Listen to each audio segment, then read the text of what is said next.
ওম ভগবতে বাসুদেবায়। জয় শ্রীকৃষ্ণ। রাধে রাধে। শ্রীমদ্ ভগবত গীতা এমন একটি গ্রন্থ যা মানুষকে বেঁচে থাকার জন্য সঠিক দিশা দেখায়। ভগবত গীতা জীবনে ধর্ম, কর্ম এবং প্রেমের পাঠ শেখায়। ভগবত গীতার জ্ঞান মানব জীবন এবং জীবনের পরবর্তী জীবনের জন্য উপযোগী মনে করা হয়। গীতা হল সম্পূর্ণ জীবন দর্শন, আর যে ব্যক্তি একে যথার্থভাবে অনুসরণ করতে পারে সেই ব্যক্তি সর্বশ্রেষ্ঠ হয়। শ্রীমদ্ ভগবত গীতায় মোট 18টি অধ্যায় এবং 700টি শ্লোক আছে, যা সবার পক্ষে প্রতিদিন পাঠ করা এবং উপলব্ধি করা সম্ভবপর হয় না। সেই জন্য আজকের অত্যন্ত গুরুত্বপূর্ণ এই ভিডিওতে আমরা ভগবত গীতার 111টি উপলব্ধি নিয়ে কথা বলবো, যেটা জানার পর আপনি শ্রীমদ্ ভগবত গীতার প্রকৃত অর্থ উপলব্ধি করতে পারবেন। তাই আপনি প্রতিদিন এই ভিডিওটি রাতে ঘুমানোর আগে বা সকালে ঘুম থেকে ওঠার পর শুনবেন। তাহলে চলুন এগোনো যাক পৃথিবীর সেই মহাজ্ঞানের ভাণ্ডারের দিকে, যা ভগবান শ্রীকৃষ্ণ স্বয়ং নিজের মুখেই বলেছিলেন। শ্রীকৃষ্ণ বলেন, এই সংসার আমারই তৈরি মায়া দ্বারা আচ্ছন্ন, এই সংসার আমার দ্বারাই সৃষ্টি হয়েছে, আমি এই সংসারের পালনকর্তা, আবার আমি সবকিছুর বিনাশও করে থাকি। আমি অতীত, বর্তমান এবং ভবিষ্যতের সকল প্রাণীকে জানি, কিন্তু বাস্তবে আমাকে কেউই জানতে পারে না। ভগবান বলেন, যেমন প্রকাশ্যে জ্যোতি অন্ধকারেও ঝলমল করে, একই রকমভাবে সত্য ঝলমল করে। এই জন্য মনুষ্যকে সর্বদা সত্যের পথেই থাকা উচিত। মৃত্যু হল একটি অটল সত্য, যাকে কখনই পরিবর্তন করা সম্ভব নয়। যখন থেকে এই সংসারের নির্মাণ হয়েছে তখন থেকেই জন্ম ও মৃত্যুর চক্র ঘুরে চলেছে। যেভাবে মনুষ্য তার পুরাতন বস্ত্র পরিত্যাগ করে নতুন বস্ত্র পরিধান করে, একই রকমভাবে আত্মাও পুরাতন জীর্ণ শরীর পরিত্যাগ করে নতুন শরীর ধারণ করে। এটাই হল প্রকৃতির নিয়ম। এই কঠিন সত্যকে মেনে নিয়ে ভয়মুক্ত হয়ে বর্তমানেই বাঁচা উচিত। যারা প্রকৃত জ্ঞানী ব্যক্তি তারা না তো মৃত ব্যক্তির জন্য শোক করেন, না তো তাদের জন্য শোক করেন যারা জীবিত আছেন, কারণ তিনি জানেন যে মারা গেছে সে আবার জন্ম নেবে, আর যে জীবিত আছে সেও একদিন নিশ্চয়ই মারা যাবে। ভগবান শ্রীকৃষ্ণ বলেন, মনের শান্তির থেকে বড় সম্পদ এই পৃথিবীতে আর কোনো কিছুই নেই। যে ব্যক্তি নিজের মনকে শান্ত রাখতে শিখে গেছে তার থেকে বড় ধনী এই সংসারে আর কোথাও নেই। সময় কখনো মানুষের তৈরি পথে চলে না, মানুষকেই সময়ের তৈরি পথে চলতে হয়। একেই তো নিয়তি বলে। জীবন তখনই কঠিন মনে হয় যখন আমরা নিজেকে পরিবর্তন করার পরিবর্তে পরিস্থিতিকে পরিবর্তন করার চেষ্টা করি। কর্মই হল সবথেকে বড় ধর্ম। ভগবান শ্রীকৃষ্ণ গীতায় অর্জুনকে উপদেশ দিতে গিয়ে বলেছেন, মনুষ্য কর্ম করার জন্যই পৃথিবীতে জন্ম নেয়, আর কর্ম না করে কেউই ক্ষণকাল থাকতে পারে না। পরিণামের কথা চিন্তা না করে মানুষকে নিজের কর্তব্য পালন করে যাওয়া উচিত। ক্রোধ মানুষকে নরকে টেনে নিয়ে যায়। ক্রোধ করার জন্য মানুষের মন অশান্ত হয়ে পড়ে, আবেগের বশবর্তী হয়ে তখন সে নিজেরই ক্ষতি করে। ভগবান শ্রীকৃষ্ণ বলেন, মানুষকে ক্রোধ এড়িয়ে চলতে হবে। যতই রাগ হোক না কেন নিজেকে নিয়ন্ত্রণ করার প্রচেষ্টা করতে হবে।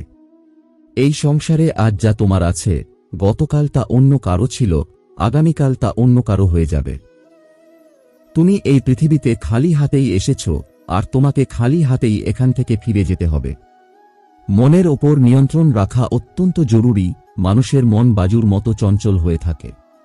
এই মনের জন্যই মানুষ কাম বাসনার প্রতি আকৃষ্ট হয়ে নিজের লক্ষ্য থেকে ভ্রষ্ট হয়ে যায়। যদি জীবনে সফলতা পেতে হয় তাহলে মনের ওপর নিয়ন্ত্রণ পাওয়া খুবই জরুরি। মনকে নিজের বশে করতে পারলে মস্তিষ্কের শক্তি কেন্দ্রীভূত হয় এবং তার জন্য কাজে সফলতা পাওয়ার সম্ভাবনাও বৃদ্ধি পায়।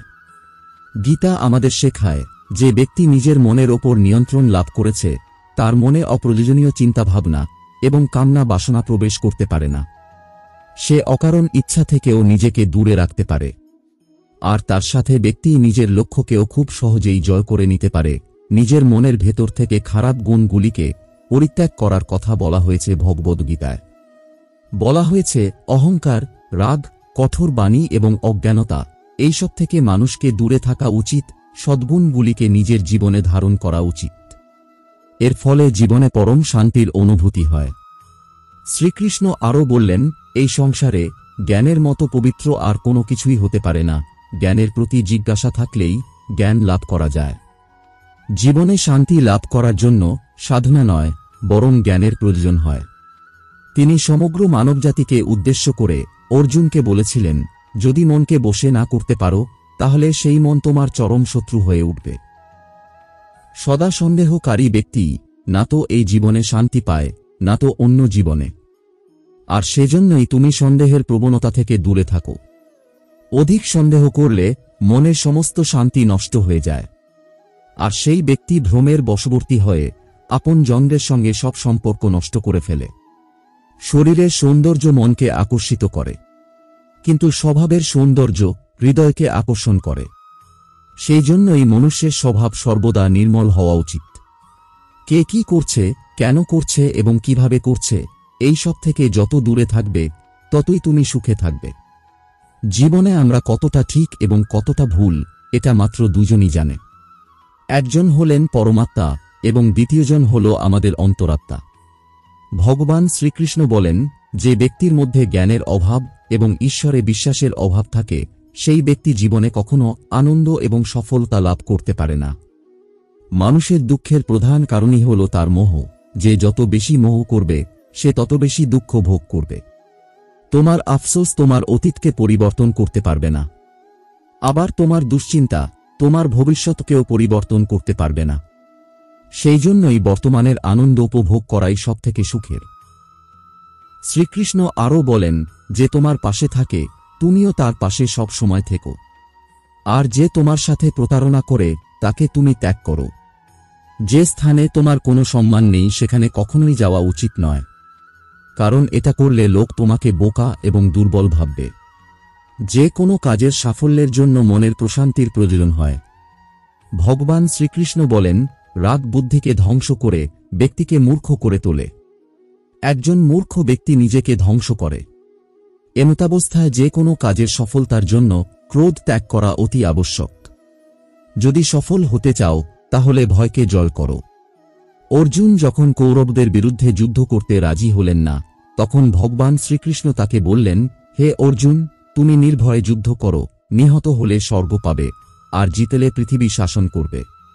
তাই যে কোনো কাজে সফলতা পেতে হলে মন থেকে ভয়কে দূর করতে হবে। কর্মফল নিয়েই পরমেশ্বর ভগবান গীতায় বলেছেন, আপনি যদি কোনো কাজে সাফল্য চান তবে কর্মে মনোযোগ দিন, তবেই আপনি বিভ্রান্তি ছাড়া কর্ম করতে সক্ষম হবেন। গীতায় বলা হয়েছে, ফল কামনা করে কর্ম করলে কর্মের দিকে কম আর ফলের দিকেই বেশি মনোযোগ থাকে। যতক্ষণ না তুমি নিজের কাছে হেরে যাচ্ছ ততক্ষণ এই পৃথিবীর কেউ তোমাকে হারাতে পারবে না। দুর্বল তুমি নয়, দুর্বল তোমার সময়, আর সময় প্রত্যেকের পরিবর্তন হয়। তুমি শুধু নিজের কর্ম করতে থাকো। যে কখনো জীবনের সংকটে পড়েনি সে কখনো নিজের শক্তি সম্পর্কে জানতে পারে না। যে অন্যের দুঃখকে অনুভব করতে পারে, যার মনে দয়া আছে, যারা মন থেকে শুদ্ধ, সে এই পৃথিবীর জন্মমৃত্যুর চক্র থেকে মুক্ত হয়ে যায়। ভগবত গীতার একটি বড় শিক্ষা হল এই যে কাউকে কিছু দিয়ে কখনো অহংকার করা উচিত নয়। কে বলতে পারে তুমি তাকে সেটা দিচ্ছ নাকি পূর্বজন্মের ঋণ পরিশোধ করছ? যেসব ব্যক্তিরা অহংকারী হয় তাদের বংশ বৈভব এবং প্রতিষ্ঠা তিনটিই চলে যায়।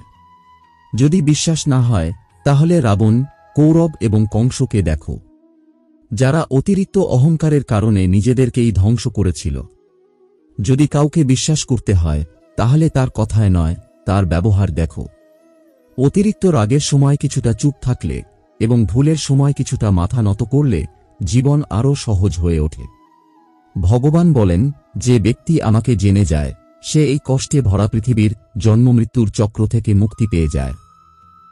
যে ব্যক্তি ভগবত গীতা পড়ে এবং তাকে অনুসরণ করে তার জীবন থেকে সমস্ত দুষ্কর্মের প্রভাব নষ্ট হয়ে যায়। যা তোমার ভাগ্যে আছে তা দৌড়ে তোমার কাছে আসবে, আর যা তোমার ভাগ্যে নেই তা এসেও আবার চলে যাবে। ঝড় যেমন নদীতে থাকা নৌকোকে পথভ্রষ্ট করে দেয়, সেরকমই বাসনা মানুষের বুদ্ধিকে ভ্রষ্ট করে দেয়। যে মানুষ সুখ দুঃখে মান অপমানে শান্ত থাকতে পারে সেই মানুষ আমার অতি প্রিয়। বুদ্ধিমান ব্যক্তি যখন সম্বন্ধ রাখা বন্ধ করে দেয় তখন বুঝে নেওয়া উচিত যে তার আত্মসম্মানে কোথাও না কোথাও আঘাত লেগেছে। প্রেম সর্বদা ক্ষমা চাইতে পছন্দ করে, কিন্তু অহংকার ক্ষমা চাওয়াতে পছন্দ করে। ভগবান শ্রীকৃষ্ণ বলেন, তোমার নাম নয় কর্মই তোমার আসল পরিচয়। তার কারণ এক নামের হাজার মানুষ আছে, তাদের নাম এক হলেও কর্ম ভিন্ন হয়, আর সেটাই তাদের আসল পরিচয়। হাজারটা ভালো কথার মধ্যেও লোক তোমার খারাপ কথাটাকেই মনে রাখবে, তাই লোকে কি বলছে তাতে মনোযোগ দিও না। যতটা সম্ভব নিশ্চুপ থাকাই শ্রেয়, কারণ মানুষের পাপের জন্ম তার মুখের কথা থেকেই প্রথম শুরু হয়। কারো সাথে ছলনা করা বা ঠকানো হল একটা ঋণের মতো, যা অন্য কারোর কাছে তোমাকে পরিশোধ করতেই হবে। আজ তুমি একজনকে ঠকাবে, আগামীকাল তার পরিণাম তুমি অন্য কারোর কাছ থেকে অবশ্যই পাবে। যদি তোমার দৃষ্টি সত্যিই ভালো হয়, তাহলেই একমাত্র তুমি নিজের দোষ এবং অন্যের গুণগুলি খুঁজে পাবে। যে সময়ের সাথে স্বভাব পরিবর্তন করে তাকে কখনোই বিশ্বাস করা উচিত নয়। জীবনে কখনো নিজেকে অন্যের সাথে তুলনা করো না। তুমি যেমনই হও সেটাই সর্বশ্রেষ্ঠ। প্রত্যেকেই তাদের জীবন বদলানোর জন্য সময় পায়, কিন্তু সময় বদলানোর জন্য দ্বিতীয় জীবন কেউই পায় না। ভগবান বলেন, যা অবশ্যম্ভাবী তা ঘটবেই, আর যা হবার নয় তা কখনোই হবে না। এরকম বিচার যার মনে থাকে তাকে দুশ্চিন্তা কখনোই পীড়া দেয় না। ভালো উদ্দেশ্য নিয়ে যে কাজ করা হয় তা কখনোই ব্যর্থ হয় না, আর তার ফলও তুমি একদিন নিশ্চয়ই পাবে। জীবনের সবথেকে বড় ভুল হল সেটাই যেটা থেকে আমরা কিছু শিখতে পারি না। আজ তুমি যে কাজ করছো তার ফল তুমি ভবিষ্যতে নিশ্চিত পাবে, আর আজ তুমি যা পেয়েছ তা তোমারই দ্বারা করা তোমার অতীতের কর্মের ফল। শ্রীকৃষ্ণ বলেন, যে মানুষ শ্রদ্ধা ভক্তির সঙ্গে আমার উপাসনা করে, আমি তাকে সবকিছু দিয়ে থাকি যা তার কাছে নেই, আর তার কাছে যা থাকে আমি তা রক্ষাও করি। কাকে কি আর কতটা বলতে হবে, যদি তুমি শিখে নাও তাহলে তোমার জীবন সার্থক হয়ে যাবে। যদি জীবনে কখনো সুযোগ পাও তাহলে স্বার্থ ত্যাগ করতে সাহায্য করে দিও, কিন্তু কখনোই স্বার্থপর হয়ে এড়িয়ে যেও না। ধর্ম দ্বারা পরিপূর্ণ হৃদয় সর্বদা ধর্মের পরামর্শ দেয়, আর অধর্ম দ্বারা পরিপূর্ণ হৃদয় সর্বদা অধর্মের পরামর্শ দেয়। মানুষ এজন্য দুঃখী নয় যে সে ঈশ্বরের অস্তিত্বকে বিশ্বাস করে না। মানুষ এজন্য দুঃখী কারণ সে ঈশ্বরের জ্ঞানকে বিশ্বাস করে না। সময় এলে সবকিছুই পাওয়া যায়, সময়ের আগেই কোনো কিছু পাওয়ার ইচ্ছাই দুঃখের প্রধান কারণ হয়ে দাঁড়ায়। যারা প্রেমকে জঘন্য বলেন তারা মূর্খ। এই জগৎ প্রেম দিয়েই তৈরি হয়েছে। প্রেমই হল এই জগতের মেরুদণ্ড। মনুষ্য তার বিশ্বাস এবং চিন্তাভাবনা দ্বারাই তৈরি হয়। যার মনের চিন্তাভাবনা যেমন হয় সেই মানুষ সেরকমই তৈরি হয়। এই সংসারে ভাগ্যের থেকে বেশি এবং সময়ের থেকে আগে না তো কেউ কিছু পেয়েছে আর না কখনো পাবে। মুখ থেকে বেরোনো কথার মধ্যে সংযম থাকা অত্যন্ত জরুরি, কারণ মুখের কথা একজনকে যা আঘাত দিতে পারে সেই আঘাতের ক্ষত কোনোদিন পূরণ করা যায় না। শ্রীকৃষ্ণ বলেন, ধর্মের জন্য লড়াই করতে শেখো, অধর্মের শত্রু হতে শেখো, এবং যারা তোমার আপন তাদের জন্য ত্যাগ করতে শেখো। সত্য সর্বদা জ্বলে ভাসমান তেলের মতো হয়। তুমি যতই মিথ্যার জল ঢালো, সত্য সর্বদা উপরেই থাকবে। জীবনের একটি অমূল্য শিক্ষা, খুব আনন্দের সময় কারোর কাছে কোনো প্রতিজ্ঞা করো না, খুব রাগের সময় কাউকে উত্তর দিও না, আবার যখন খুব দুঃখ হবে তখন কোনো সিদ্ধান্ত নিও না। যদি কোনো মনুষ্য সমগ্র জগৎকে জেনে যায়, সমগ্র সংসারকে জেনে যায়, কিন্তু সে নিজেকে না জানতে পারে, তাহলেও সেই মানুষ নির্বোধ থেকে যায়। যদি কেউ তোমাকে প্রত্যাখ্যান করে তাহলে দুঃখ করো না, কারণ বাস্তবে সে তোমার মূল্য বোঝেনি। যে সম্পর্ক তোমাকে কাঁদিয়ে দেয় সেই সম্পর্ক থেকে গভীর সম্পর্ক আর কোনো কিছুই হয় না, আর যে সম্পর্ক তোমাকে কাঁদার জন্য ছেড়ে দেয় তার থেকে দুর্বল আর কোনো সম্পর্ক হয় না। সর্বদা শান্ত থাকতে শেখো, তাহলেই তুমি নিজেকে মজবুত অনুভব করবে। উত্তপ্ত লোহাকে গরম অবস্থায় যে কোনো রূপে পরিবর্তন করা যায়, কিন্তু ঠান্ডা হয়ে গেলে সেই লোহা অনেক বেশি মজবুত হয়ে যায়। কোনো রকম দুঃখ কষ্টের মধ্যে তোমাকে এই 7টি গুণই বাঁচাবে: তোমার জ্ঞান, তোমার বিনম্রতা, তোমার বুদ্ধি, তোমার ভিতরের সাহস, তোমার ভালো কর্ম, সত্য কথা বলার অভ্যাস এবং ঈশ্বরে বিশ্বাস। যখন কঠিন সময় আসে তখন ব্যক্তি একা হয়ে যায়, কিন্তু এটাও সত্য যে সেই কঠিন সময় ব্যক্তিকে আরও মজবুত করে দেয়। যে তোমাকে সম্মান দেয় তাকেও তুমি সম্মান দাও। কারও সামর্থ্য দেখে তার সামনে মাথা ঝোঁকানো ভীরুতার লক্ষণ। তোমার সামনে যত বড়ই কঠিন পরিস্থিতি এসে পড়ুক না কেন, একটা কাজ করবে। নিজের সবকিছু ভগবানকে সমর্পণ করে দাও। ভগবানের ওপর বিশ্বাস, সেই ছোট্ট শিশুর মতো করো যাকে হাওয়াতে ছুড়ে দিলেও সে হাসতে থাকে। সে ভয় পায় না, কারণ সে জানে যে তুমি তাকে নিচে ফেলে দেবে না। ভগবান শ্রীকৃষ্ণ বলেন, তুমি মন ছোট করো না, যদি আপনজন তোমার থেকে মুখ ফিরিয়েও নেয়, আমি তোমার সাথে সব সময় থাকব। কারো সামনে এতটাও ঝোঁকা উচিত নয় যে সে তোমাকে নিচু শ্রেণীর লোক ভাবতে শুরু করে। মানুষ সর্বদা তার ভাগ্যকে দোষারোপ করে, এটা জেনেও যে ভাগ্যের থেকেও বড় হল তার কর্ম, যেটা তার নিজের হাতেই রয়েছে। একজন জ্ঞানী ব্যক্তি হল সেই যে অন্যকে দেখে এবং তার থেকে শিক্ষা লাভ করে, কিন্তু তাকে কখনো ঈর্ষা করে না। এই পৃথিবীতে কেউ কারোর আপন হয় না। মৃতদেহকে শ্মশানে নিয়ে যাবার পর আপনজনরাই জিজ্ঞাসা করে, আর কতক্ষণ সময় লাগবে? জীবনে দুঃখ পাওয়াও জরুরি, না হলে সুখের গুরুত্ব অনুভব করা যায় না। এই পৃথিবীতে একমাত্র মাতা এবং পিতাই হলেন দুজন ব্যক্তি যারা সর্বদা চান যেন তার সন্তান তাদের থেকে উন্নতি করে। সময়, বন্ধু এবং সম্পর্ক হল এই তিন জিনিস যা আমরা বিনামূল্যে পাই। কিন্তু এদের মূল্য আমরা তখন বুঝতে পারি যখন কোনো একটি আমাদের জীবন থেকে হারিয়ে যায়। জীবনে কিছু দুঃখ আমাদের এমনও থাকে যা আমাদের বাঁচতে দেয় না।